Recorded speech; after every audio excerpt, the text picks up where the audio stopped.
दोस्तों, लाल किले पर जो धमाका हुआ और 13 लोगों की जानें गईं और दर्जन से ज्यादा गंभीर रूप से घायल हैं, उसके ताने बाने मिले पाकिस्तान और बांग्लादेश से जुड़े हुए सैफुल्ला सैफ, एक लश्कर तैयबा का आतंकी है, राइट हैंड है हाफिज सईद का।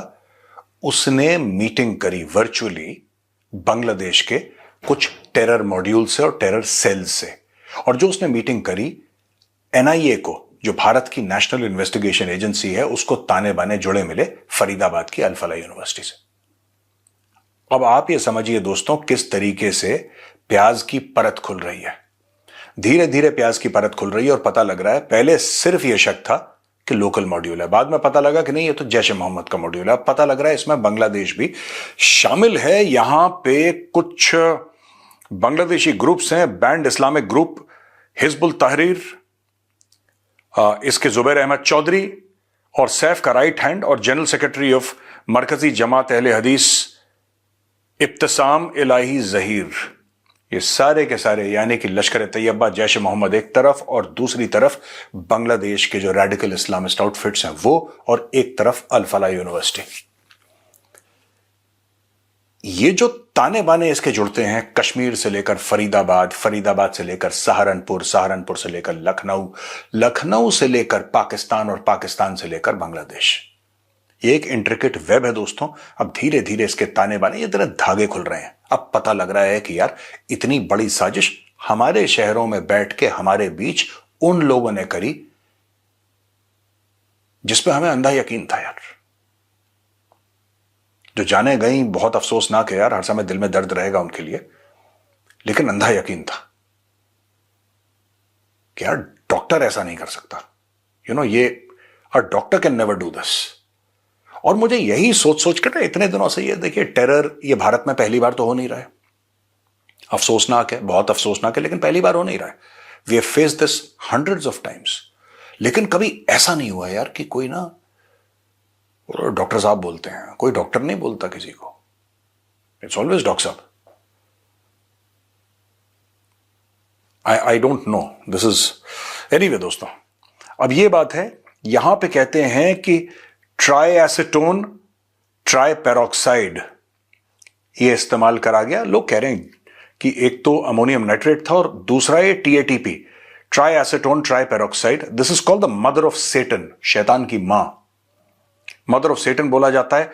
और ये हाईली अनस्टेबल है और बड़ा खतरनाक किस्म का एक्सप्लोजिव है। इसको अमोनियम नाइट्रेट के साथ मिक्स करके तब वो ब्लास्ट करा गया, यानी कि अमोनियम नाइट्रेट का जो असर है वो और दुगना हो जाए और ज्यादा उससे नुकसान पहुंचे। जो लाल किले में ब्लास्ट हुआ, वो तो धन्य हो कि उस दिन मंडे था और मंडे को लाल किला बंद रहता है दोस्तों, वरना बहुत ज्यादा नुकसान हो जाता। नुकसान अभी भी बहुत ज्यादा हुआ है, लेकिन तब इससे 10 गुना ज्यादा नुकसान। और यही इनका एम भी था, by the way, that is what they propose to do. हम वहां पे एक्सप्लोजन करेंगे और ये सब हो जाएगा। ये तो असली प्लान 6 दिसंबर का था, और क्योंकि उस दिन 6 दिसंबर 1992 को बाबरी मस्जिद ढाया था, और this is what they wanted to do यार। लेकिन जब ये सेल पुलिस ने पकड़ना शुरू करा और छापे मारे और एनआईए बीच में पड़ा और ये सब हुआ, फिर ये भागे भागे गए और लाल किले के सामने इन्होंने एक्सप्लोड कर दिया। खैर नहीं वे, मैं फिर से बताता हूं, ट्राई एसीटोन ट्राई पेरोक्साइड, इसको इस्तेमाल करा गया अमोनियम नाइट्रेट के साथ, जिसकी वजह से ये एक्सप्लोजन हुआ। यहां पे डॉक्टर प्रियंका शर्मा एक हैं जिनको धर पकड़ा है, और day after a blast near the iconic Red Fort, a link to the white-collar terror network has surfaced in which the probe agencies have detained a woman doctor from Haryana posted at Government Medical College in South Kashmir. Doctor Priyanka Sharma, उनका हरियाणा से ताल्लुक है और उनको south Kashmir से arrest करा गया।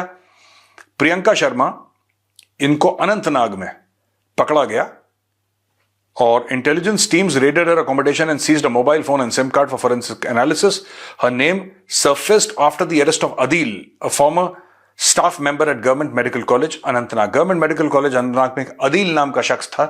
जब अदील को पकड़ा गया और अदील के साथ बातचीत करी गई कोट एंड कोट, तब उसने डॉक्टर प्रियंका शर्मा का नाम बताया। प्रियंका शर्मा का क्या इन्वॉल्वमेंट है, नोबडी नोस, अभी तक पता नहीं लगा, लेकिन एक नाम आया है तो मैंने आपको नाम बता दिया है। और यहां पे एक और The NIA has arrested a Kashmiri resident who had conspired with suicide bomber Umar ul Nabi to carry out the suicide blast at Red Fort.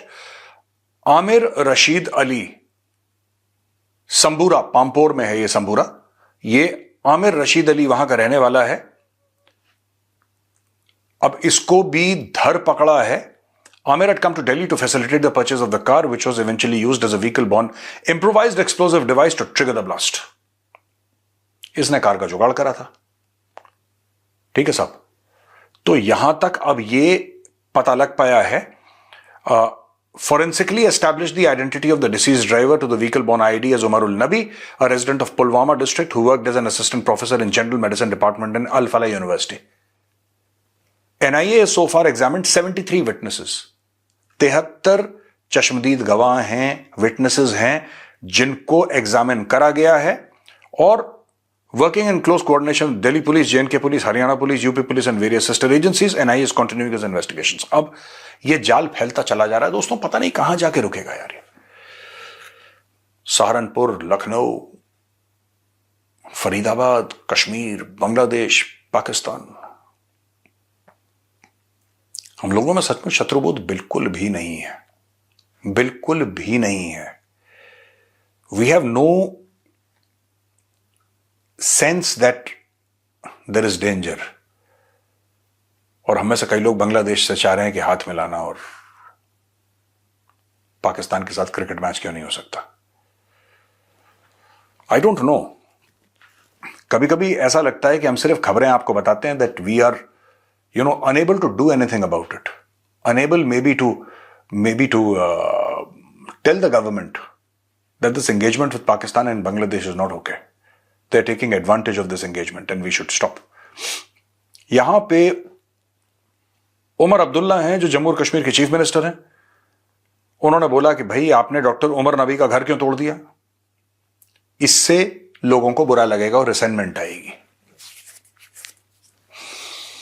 वो जो आतंकवादी उमर उल नबी जिसने बम फाड़ा था, 13 लोग मर गए, उसका घर क्यों तोड़ा, ये जम्मू और कश्मीर के चीफ मिनिस्टर को बहुत बुरा लगा। पता नहीं रेड फोर्ट में जो बॉम्ब ब्लास्ट हुआ जिसमें 13 लोग मरे, उसका बुरा लगा कि नहीं लगा। कंडेम तो सभी करते हैं, इन्होंने भी किया ही होगा, मैं मना नहीं कर रहा, लेकिन ये भाड़ में गए लोग यार, जिनको बुरा लग रहा है उसका घर तोड़ दिया। हैं कौन ये लोग जिनको बुरा लग रहा है कि एक आतंकवादी का घर। And why should we even entertain such people यार, कि लोगों को बुरा, ये कौन है ये गद्दार जिनको बुरा लग रहा है कि जिसने लाल किले में बम फोड़ा वो उसका, यार उनको बुरा लग जाएगा कि उसका घर क्यों तोड़ दिया।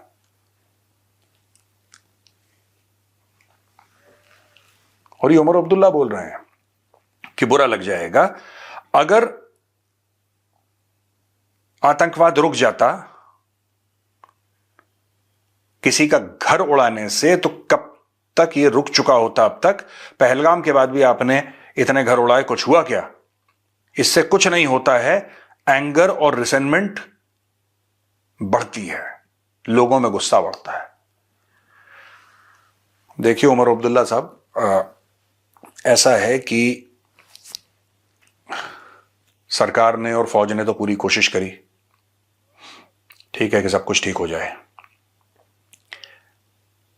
अगर कुछ लोग, और मैं यहां पे कश्मीरियों को नहीं बोल रहा, पर ये जैसे डॉक्टर उमर नबी वगैरह जो आतंकवाद करते हैं, आतंकवादी हैं या OGWs हैं या उनके सपोर्टर्स हैं, अगर देखिए आपको वो पुराने वाले दिन चाहिए तो वो भी हो सकता है। Let me speak as an ex फौजी who has served in J&K, अगर आपको पुराने वाले दिन चाहिए तो वो भी आ जाएंगे। सरकार नहीं चाहती वो करना, क्योंकि पुराने वाले दिन किसी को भी नहीं चाहिए, लेकिन अगर इतनी खुजली है वहां पे आतंकवादियों को, and this is my message to the terrorist, अगर आपको इतनी खुजली है, आपको अगर राष्ट्र राइफल्स की भाषा समझ में आती है, आपको विकास की भाषा समझ में नहीं आती, ठीक है, रोजगार हो जाए, अमन शांति हो जाए, टूरिस्ट आए, आपको अगर ये भाषा, ये जबान नहीं समझ में आती, और आपको अगर सिर्फ आप ये चाहते हैं कि RR वाले जाएं, वो भी हो जाएगा। होना नहीं चाहिए, होना नहीं चाहिए, लेकिन किसी को इतना मजबूर मत करो, किसी को इतना मजबूर मत करो कि ये सब हो जाए। मैं आपको एक ये जो मैं उमर अब्दुल्ला को थोड़ा सा सेंसिबल समझता था यार, मैं समझता था कि he is more sensible than his father. उनके फादर तो कह रहे हैं कि ऑपरेशन सिंदूर का क्या ही हो गया और ऑपरेशन सिंदूर से क्या हासिल कर लिया, और पाकिस्तान से बात करो। Mehbooba Mufti she is one of a kind, उसका बस चले तो इस्लामाबाद में प्लॉट खरीद के वहीं पे रह जाए, पता नहीं क्यों इंडिया में रह रही है वो। She says very weird things. They are playing to a certain type of a gallery, और किसी को भी लगता है ना कि बड़ी खतरनाक पॉलिटिक्स यूपी और बिहार में होती है। जिसको भी गलत फहमी है, कभी कश्मीर जाना, मैं जम्मू की बात नहीं कर रहा, मैं सिर्फ कश्मीर घाटी की बात कर रहा हूं। मैं सिर्फ कश्मीर घाटी की बात कर रहा हूं। मुझे नहीं पता 2 या 3 ऐसी लोकसभा की सीट्स होंगी वहां पे, ज्यादा नहीं है, मुझे नहीं पता कितनी ऐसी होंगी, 2-3। लेकिन भाई जितनी जेएनके में पॉलिटिक्स गंदी है, शायद ही किसी इंडियन स्टेट में होगी। लोग कहते हैं साहब यूपी में बड़ा पॉलिटिकल मामला बड़ा खराब है और बिहार में बड़ा कुछ नहीं है। ये तो कश्मीर की पॉपुलेशन कम है। कश्मीर की पॉपुलेशन, मैं जम्मू की बात नहीं कर रहा यहां पे, मैं स्पेसिफिकली कश्मीर वैली की बात कर रहा हूं। यहां पे अगर पॉपुलेशन ज्यादा होती ना, ये यूपी बिहार को कहीं पीछे छोड़ देते हैं। और मैं खुद यूपी का रहने वाला हूं, इसलिए आपको बता रहा हूं, बड़ी खतरनाक। और क्योंकि एक बॉर्डर स्टेट है, बॉर्डर स्टेट तो उत्तर प्रदेश भी है, खैर बॉर्डर स्टेट तो बिहार भी है, लेकिन इनका बॉर्डर पाकिस्तान के साथ लगता है। और ये प्रो पाकिस्तान फीलिंग्स यहां के कई सारे जो नेता हैं, मैं पॉलिटिकल लीडर्स की बात कर रहा हूं जेएनके में, कई सारे नहीं भी करते हैं और कई सारे करते भी हैं। Pro Pakistan, pro separatist mindset को फैन करना, क्योंकि वही इनका वोटर बेस है। ये करते हैं, जानबूझ के करते हैं उनको। दोस्तों ऐसी ऐसी पॉलिटिकल पार्टीज है, एक पॉलिटिकल पार्टी खास तौर पे, आपको नहीं पता कि वो पॉलिटिकल पार्टी कहां पे शुरू होती है और जहां पे वो खत्म होती है, तो कहां पे जमात इस्लामी शुरू होती है, और जमात इस्लामी जहां पे खत्म होती है, वहां पे कहां पे हिजबुल मुजाहिदीन शुरू होता है। उस पार्टी के, जमात इस्लामी के और हिजबुल मुजाहिदीन के कार्डर इंटरमिक्स्ड है, मैं आपको बता रहा हूं। और जहां तक फारूक अब्दुल्ला की बात है, Farooq Abdullah is not a dangerous guy, वो अपॉर्चुनिस्ट आदमी है, वो मौका परस्त इंसान है। आज उसके पास कोई पोजीशन नहीं है, उसके बेटे को मुख्यमंत्री बना रखा है, इसलिए बीच बीच में सुरसुरी छोड़ देता है। कल आप इसको बना दीजिए गवर्नर किसी स्टेट का। मैं चाहता हूं एडिटर साहब जरा फोटो लगाइए राम भजन गाते हुए, फोटो लगाइएगा और पीछे से ये राम लला के भजन भी गाते। आप इनको कुर्सी दीजिए, ठीक है, आप इनको कुर्सी दीजिए फारूक अब्दुल्ला को, फिर आप देखिए ये अपना नाम सतीश कुमार कर देंगे। इनको सिर्फ कुर्सी चाहिए। ये जब ये कुर्सी के बाहर रहते हैं, जब ये ऑपोजिशन में रहते हैं या खुद इख्तिदार में नहीं रहते, तो ये पाकिस्तान परस्त बातें करते हैं।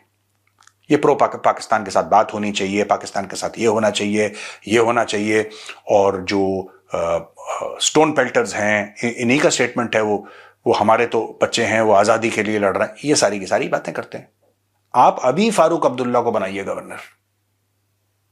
मोदी जी अगर कल इनको कोई कैबिनेट पोजीशन दे देंगे ना दिल्ली में, यही बंदा ऐसी गालियां देगा, ये पाकिस्तान को ऐसी गालियां देगा, अगर आपने इनकी शपथ दिलवा दी कैबिनेट मिनिस्टर की, आपको लगेगा कि मेजर गौरव भारी आप तो नर्सरी में पढ़ते हो, असली पीएचडी तो ये आदमी है। तो दोस्तों ये जो देखिए ना, this kind of politics that is playing out in Kashmir ना, बाकी जो टेररिज्म हो रही है अलग बात है। जो कश्मीर के पॉलिटिशियंस हैं, they have a very big hand in radicalizing the population. इनके बहुत सियासतदान बड़े खतरनाक हैं, मैं आपको बता रहा हूं जेएनके के, they're very dangerous. इनको कोई फर्क नहीं पड़ता। और इनमें से कई सारे बड़े अच्छे हैं, वैली के अच्छे हैं, पॉजिटिव लोग हैं। मैं पॉलिटिशियंस की बात कर रहा हूं, आवाम की बात नहीं कर रहा। पॉलिटिकल पार्टीज जो हैं कई सारी पॉजिटिव रोल प्ले करना चाहती हैं और कर भी रही हैं। और कई सारी ऐसी पार्टीज हैं जिनको कोई फर्क नहीं पड़ता अगर कल, ठीक है, कल भगवान ना करे कुछ ऐसी चीज हो जाती है, ये एक्सेप्ट कर लेंगे उसको। अगर आप इनको गारंटी दे दो कि ये कुर्सी पे बैठेंगे, एक्सेप्ट, ये कुछ भी एक्सेप्ट कर लेंगे जस्ट फॉर दैट। एक हवस होती है ना इख्तिदार की कि मैंने कुर्सी पे बैठना है, that is what these people will do.